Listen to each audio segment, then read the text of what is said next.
Hey everyone, I'm continuing my talks on customer service. And so when I started working at my company, we were a startup. So we had a lot of things that we had to learn. A lot of things didn't go smoothly at first. One of the things when we started working, sometimes our pay wouldn't be right. So we'd have to wait for the pay to be corrected the next week. And for those of us who didn't have any money in our bank accounts, it was very hard. But we kept a good attitude. We worked with our supervisors, and wherever they could, if they could pay us early, rather than making us wait for another 2 weeks, they tried to do it. If they couldn't, we had to wait. But people think that, oh, if you're in Zimbabwe, you don't have the same problems as if you're in Canada. But you do. You have the same problems if you're working in a startup in Zimbabwe or in Canada. But in Zimbabwe, obviously, it's going to be harder because you're fighting with electricity shortages, you're fighting with water shortages, unclean water. So we have a lot of advantages with working for a startup in Canada. And I would say also the supervisor you're working for makes a big difference. So when I went over to the sports campaign, the Fanatics campaign, I had an awesome supervisor, Matthew de Michel. And he knew, like when I used to go for coaching, I used to just start crying because I was so traumatized by everything that had happened on the other campaigns, on Klarna and on Sprint, with people shouting and yelling at me. And he used to tell me, you just have to improve this a little bit, you just have to do this. This was all fine. And we used to listen to the calls together. And that's how I won my first shirt from Fanatics. They sent me a shirt. And I've been with them now for over 2 years on the sports campaign. So you adjust. Of course, you still get those irritable customers, the ones who are rude and the ones who are obnoxious. But it's not as frequent as we had on Sprint or on Klarna. So it makes a big difference because it affects your mental health, it affects your physiology. With me, I used to get upset stomachs, I used to cry. So I still get the sore ears, but that's part of the job. All of us suffer from that. So I've learned how to deal with them. I've learned how to deal with the Americans, because most of our customers are Americans.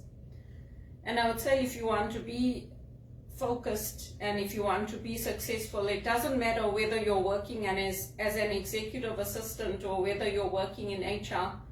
You have to be able to serve others, to help others, and to focus on others and their needs. And also look after yourself, look after your health, look after when you're logging in, when you're logging off. Be honest with the company.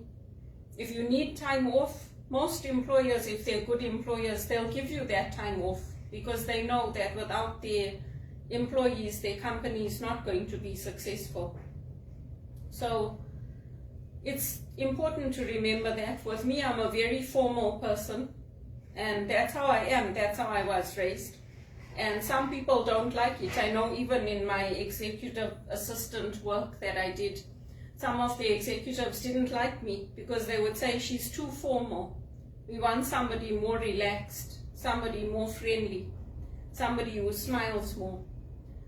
So it just depends. I mean, it's a matter of working together. Some people, that's important to them. Other people, as long as you're doing your job and you're getting things done, they're not worried about whether you're being too formal or too informal. But to some people, it matters.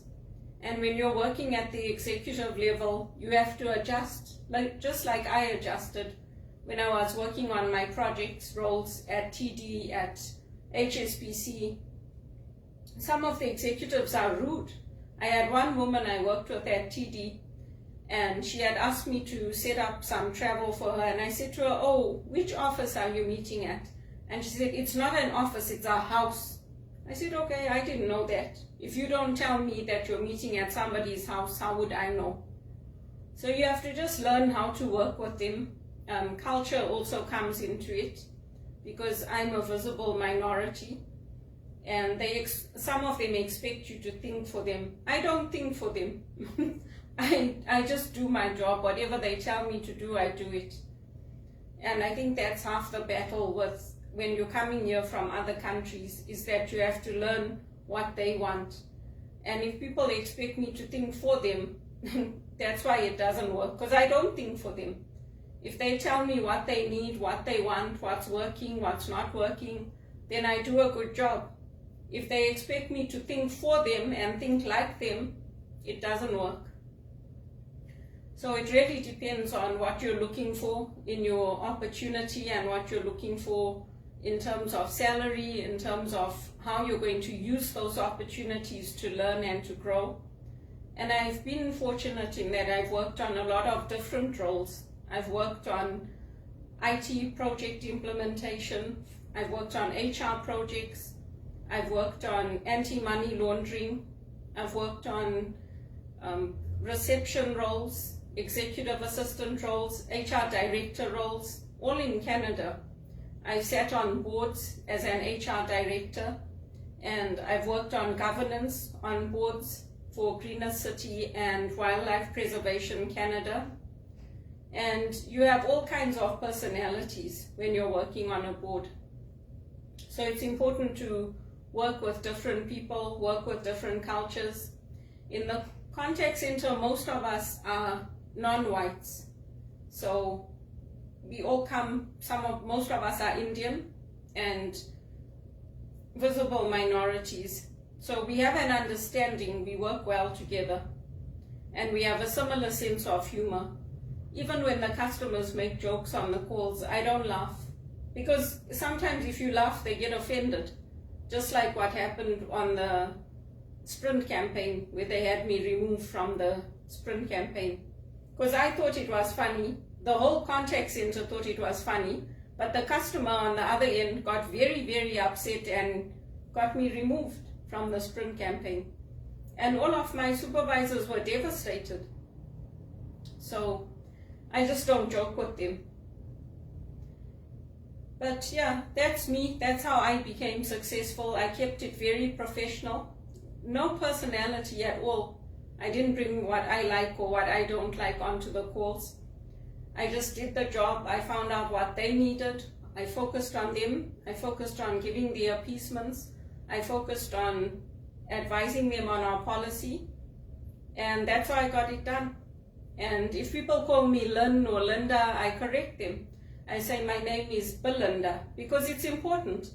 When you get that feedback after the call, or when you get the ratings, people are rating you or they come back with questions, your name is important. Just like when people spoil your name, when people give you praise, they should get the name right.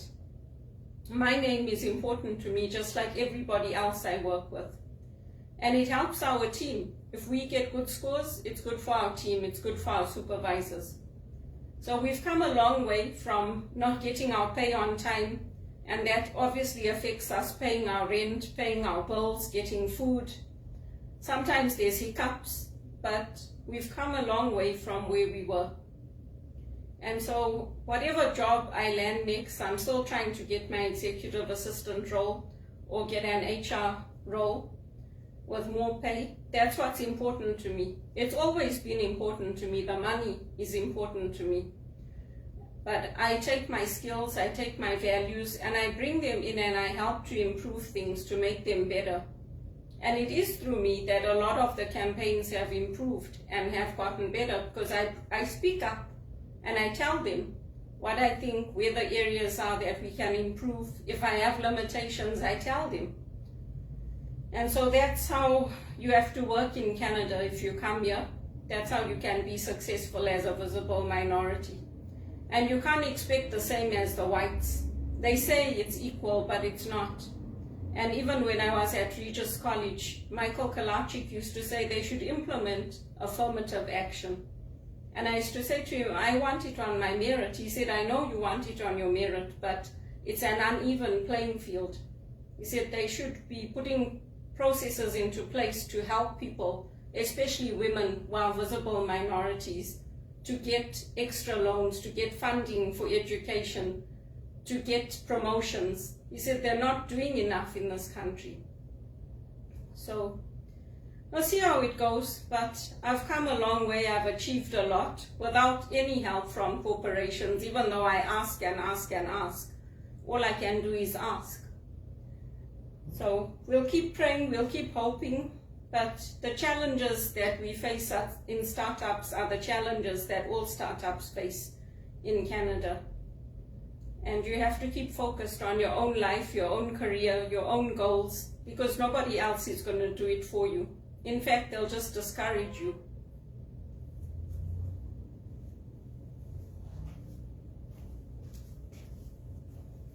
To turn my camera off.